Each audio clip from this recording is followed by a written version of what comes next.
Welcome back, everybody, to the boxing show with your host, Cisco Rodriguez, and co-host, Angelo Rodriguez.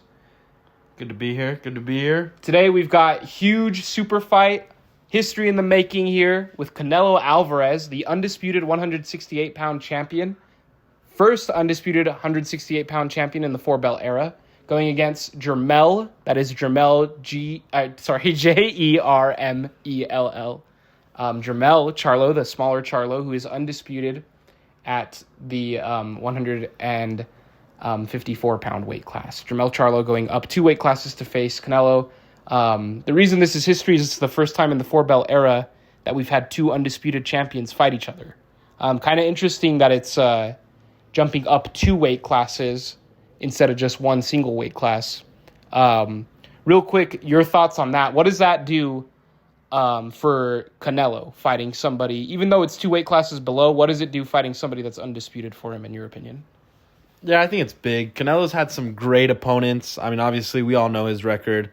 But it's a good fight. I think it's a fight that people want to see. I think when you look at Canelo, I mean, even when I saw their face-off today, Canelo's still smaller than him. He's still, shorter than Charlo. I don't know how much it does for Canelo's legacy. I think it's early. I think we'll know how much it did for his legacy when Charlo finishes out his career. I mean, imagine Canelo wins this fight. Charlo goes on to be undisputed at 168. That's huge for Canelo. That looks back and it's like, wow, Canelo did that. Charlo, young, healthy, ready to go. I don't know how much it does for Canelo yet, but I mean, I don't see it as much of a matchup. I think Canelo stops him, overwhelms him. And on the other side, what does it do for Charlo? What kind of a matchup do you think this kind of says about him as a fighter? I think a lot of people will say, I mean, there's obviously 2 sides, and people are saying, payday. Canelo says it himself, payday. But I think it shows, 1, that Charlo's not scared, and 2, if Charlo wins this fight, I mean, he's going to be the man. He's going to be number 1 pound for pound, no argument, in my opinion. And if you try and argue that, I think that's ridiculous. He's going to be the money man. Those fights that he makes, he's going to sell at AT&T eventually. So it's great for Charlo. I just don't think he wins the fight. Okay, and I'm curious, there's actually kind of a duck in the corner of both of these 2 guys. A lot of people point the finger as Canelo being the bigger guy. He's the only one that could be ducking anyone right now. But the people they say he's ducking is David Benavidez. But Charlo is also under some scrutiny because Tim Tszyu was fighting fight after fight, waiting for Charlo to become healthy and earning that mandatory shot, really knocking guys out too. I mean, people I don't think give credit to Tim Tszyu for what he's been doing while Charlo's been out. But now Charlo avoids the mandatory in Tim Tszyu to step up and fight the legacy payday fight in Canelo. So I'm curious, first of all, how do you feel on the Canelo ducking Benavidez situation? Ducking, not yet. I don't think you have. I mean, imagine that fight May 5th weekend, Las Vegas, California. I mean, come on, the money those 2 guys will make from that fight is just out of this world. So I don't think you go and say he's ducking yet. Give Canelo, another chance. But I don't think he's ducking Benavidez. I think he wins the Benavidez fight. I think he wins the Charlo fight. And I think the people are saying he's ducking Benavidez. It's a huge. I've noticed more and more there's a big Canelo hate fan bus, going around. You jump on the Canelo hate now. And I think that's what's happening. It's always been happening, but I feel it's stronger now. So they're just hating on him. And if you're Charlo, ducking Tszyu, you're not going to fight him when you got Canelo offering you a fight right there. I mean, if Charlo wins this fight, the legacy is 10 times more than if he beats Tszyu, and the money is 10 times more. So I don't think it's a duck on Charlo's part. I don't think it's a duck on Canelo's part. It's a fun fight. It's a fight that Canelo wins. And Charlo can go back, and if he beats Tszyu, then you're talking about Charlo again right away. All right, and I'm curious, just from my point of view, who do you favor if Tszyu were to fight Charlo? Win or actually, let's say right now, before this Canelo fight happens, if they were to fight, who would win? Tim Tszyu or Jermell Charlo? I like Tim Tszyu a lot. I really do. But I think Charlo's Charlo takes that fight. I think it's a good, very competitive fight, a fight that goes the distance. And I think Charlo gets the decision. Maybe split, maybe unanimous. I don't know which one, but he gets the decision. But it's a fun fight. I mean, it's. I think arguably it's the fight. It was the fight to make before the Canelo fight. Now, if Charlo loses, it's the fight to make. No questions asked. All right, and my next topic I wanted to bring up is Charlo's resume, and if he's ready for Canelo. A lot of people scrutinize Charlo. I personally think Charlo has kind of shown that he's ready to go to war, but a lot of his more recent fights, he seems to have a little bit of trouble. He's avenged both of his loss by knockout, though. And I'm curious, do you think a name like Castaño is enough to prepare you for a Canelo Alvarez? I don't think right now any name's enough to prepare you for Canelo Alvarez. This guy he's been in the ring with the greatest. He's still, he's old in terms of he went pro at 16. But Canelo's 32, 33 years old.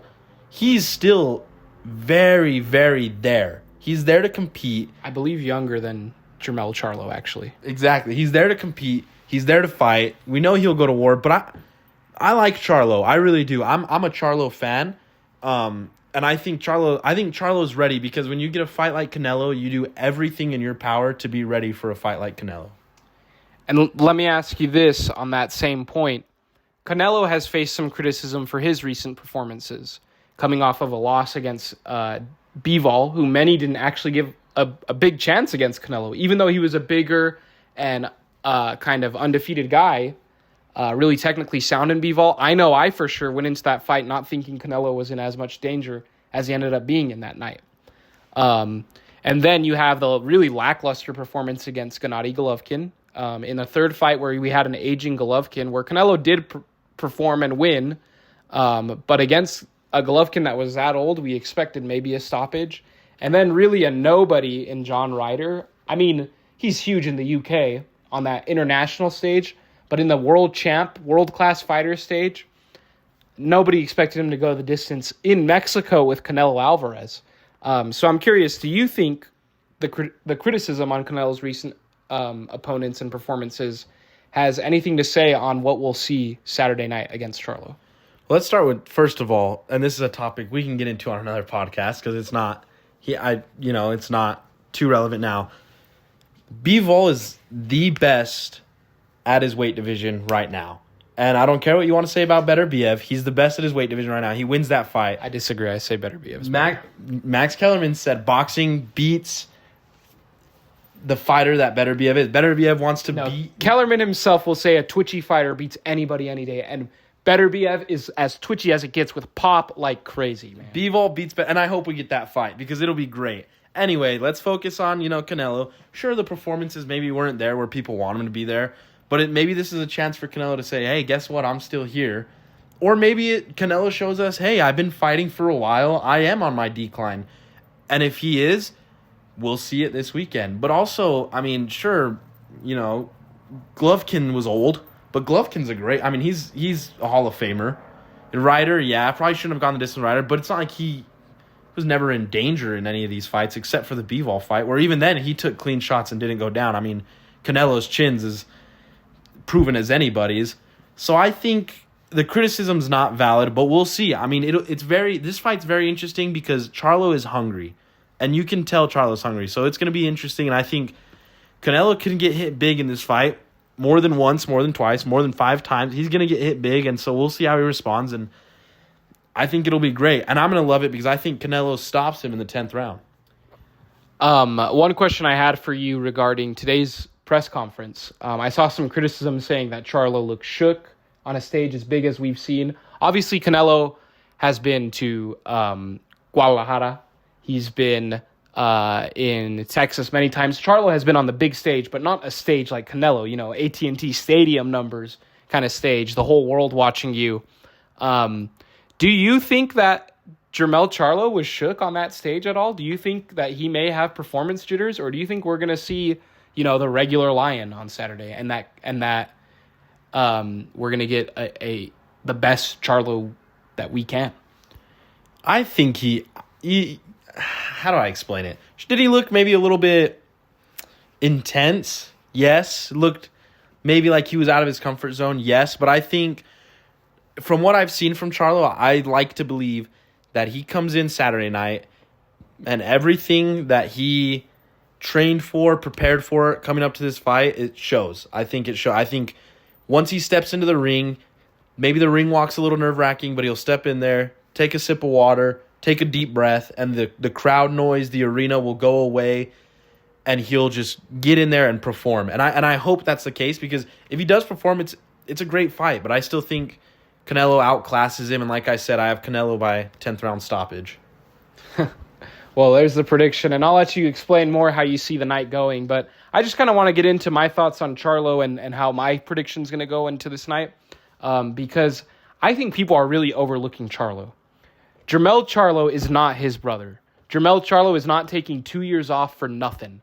Jermell Charlo took a year and a half off for a hand injury, and if he wasn't injured, he would have taken out Tim Tszyu already. I'm sorry, Tim Tszyu, you're a hell of a fighter. I think he's great. I love Tim Tszyu. But Charlo's on a different level. And let me tell you why. What other fighter do you know takes a loss and immediately says, I'm going back and I'm going to knock that son of a bitch out? Charlo is ready for war, man. And there is no one hungrier in that division than Charlo. And I'm going to school you a little bit, Shots, right now. Because just like our dad schooled me once before, I have learned a little by watching some boxing. And as a lot of people may know, Lomachenko is one of my favorite fighters in the world.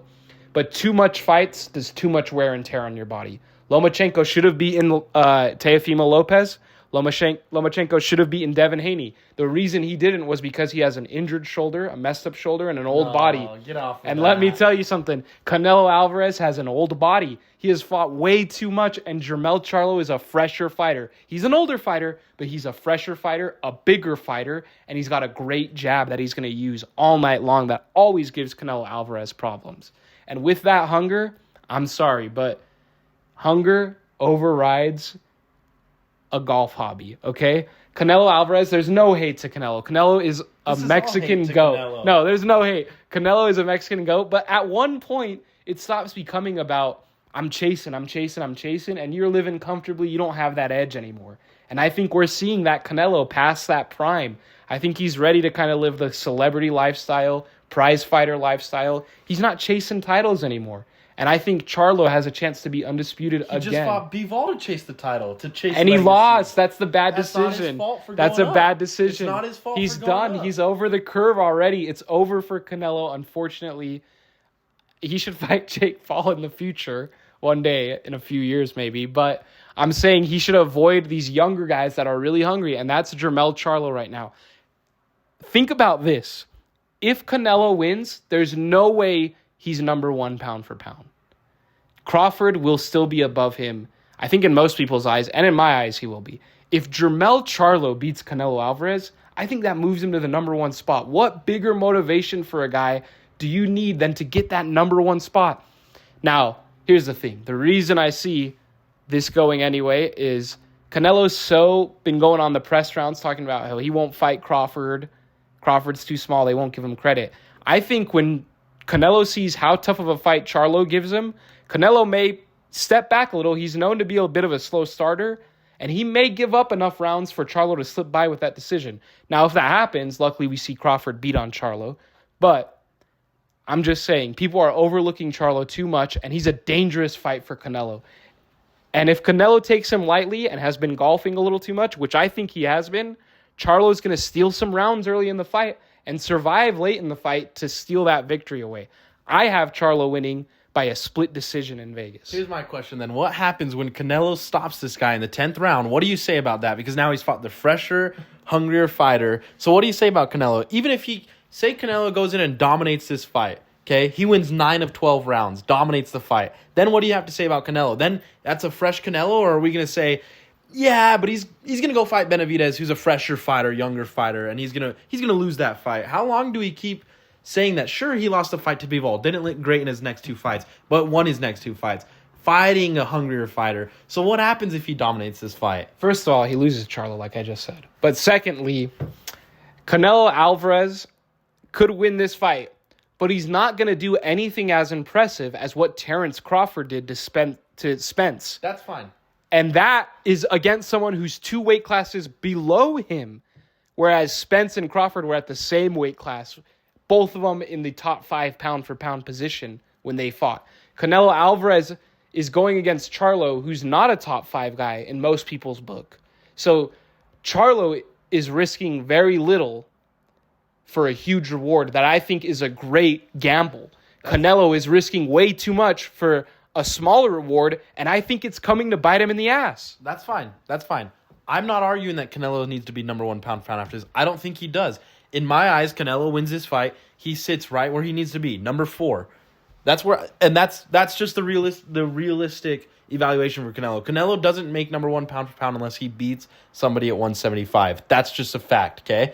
But what I'm saying is, if he wins this fight, I'm not saying number 1 pound for pound. I'm saying that's a great win, especially if it's a dominant win. If it's a questionable win, then yes, absolutely. You start to say, well, maybe this is the one he should go out on, right? And then what do people say? You ducked Benavidez. He didn't duck Benavidez. Shut up. I don't want to hear that. But if he dominates this fight and then goes and Benavidez. And then if he dominates this fight, goes and beats David Benavidez, my God, man, and retires off that, that's incredible, dude. And I think that's exactly what he's gonna do. He's gonna stop Charlo in the 10th, maybe 11th round, and then he's gonna go and he's gonna earn a decision against David Benavidez, and he's gonna retire on top. And then he is gonna fight Jake Paul, and he's gonna mess Jake Paul up. All right, well, let's go ahead with our final predictions then for the fight. I predict Jermell Charlo will come out with a controversial win, split decision, by stealing those early rounds, honestly. Angelo, your final prediction? I predict that it's been way too long since you've done a podcast and it's getting to your head now. And I predict Canelo Alvarez by 11th round TKO. All right. And just to throw in a couple extra predictions for upcoming fights that we may not be covering before we see you guys then. We do have the upcoming Warrington and Wood fight in the UK. How do you see that going, chats? I got Warrington winning that fight. Yeah, I like Warrington. I think he wins that fight pretty convincingly. Interesting. I've got Wood winning. I thought Wood had quite the rivalry with Lara. Yeah, it was fun. And, that was good. And I think just coming off of that, this is going to be a fun fight. Both of them kind of reminiscing on that. But I think Wood comes out on top. Next up, we've got Tommy Fury fighting KSI in a circus match. I don't think KSI is even remotely as talented as Jake Paul, so I'm taking Tommy Fury in that fight. How do you see it, Chuts? I want to get into a little argument with you here and say KSI, but I think that ruins any credibility I've ever had. So I think Tommy Fury by however he wants. All right. And next up, we mentioned him earlier. Tim Tszyu is coming up to fight Brian Mendoza. Should be a really fun fight. Brian Mendoza always likes to throw down. How do you see that fight going, Chuts? Yeah, Mendoza's a fun fighter, but I still think, even though I did say Tszyu loses to Charlo, he does win this fight, and he sits back and he gets that Charlo fight after Charlo loses. Yeah, I think if Charlo wins, there's a good chance we see Charlo and Crawford go at it. But if Charlo loses, I agree. Tszyu's a great fight for him to go and even just try and get one of his titles back because we know he's getting stripped as soon as that bell rings. Other fights that I'd love to see Tszyu in is in the co-feature of Canelo. We see Jesus Ramos returning. Really fun fighter to see. We got to see him live, and I'd love to see Ramos fight Tszyu. We've also got Crawford in and around that weight class that Tszyu could fight. And we even have Boots Ennis potentially going up around there. So a lot of great fights around that weight class coming up. Out of those names, Chats, who would you like to see Tim Tszyu fight most? Crawford. I think Crawford's a fight. Unless you're going to get Crawford and Charlo next, I think you're itching to see Crawford versus Tszyu. And I think that fight is a fan fight. And I think Crawford wins the fight. I think Crawford's coming for that division. All right. Well, thanks everyone for watching so much. Please go ahead and like, comment, and subscribe if you're not already. We'll talk to you guys real soon. Bye-bye. Hey, see you later, guys.